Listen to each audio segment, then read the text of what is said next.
Hi everyone, I'm not posting this photo just to flex it, but instead to give awareness sa mga taong pupunta ng Baguio.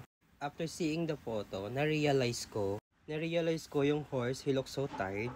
To be honest, first time kong sumakay sa horse. And I'm so excited. And I didn't realize na ganun magiging itsura ng eyes ng horse after checking my gallery's photo.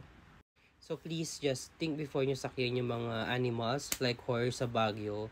By the way, the name of this horse is Pogi. I think the best way is pagpa-picture na lang sa tabi niya. Hindi ko siya ma-post sa social media ko. Every time makita ko yung eyes niya, nagigilty ako. Ba't ako sumakay dito? So inuulit ko, first time ko, sa mga magbabash dyan, bakit ako sumakay? First time ko, excited ako. Hindi ko siya sinusupport, hindi ko rin tinatanggalan ng trabaho yung mga tao sa Baguio. Alam ko ito yung kinabubuhay nila. So please, huwag niyo akong tularan. 20 times ko siyang nakita and nagigilty talaga ako. And sorry, Pogi. And sorry sa mga animal lovers dyan. Every time na tinitignan ko yung eyes niya is may kirot. And naiiyak ako kasi tao nga napapagod, diba?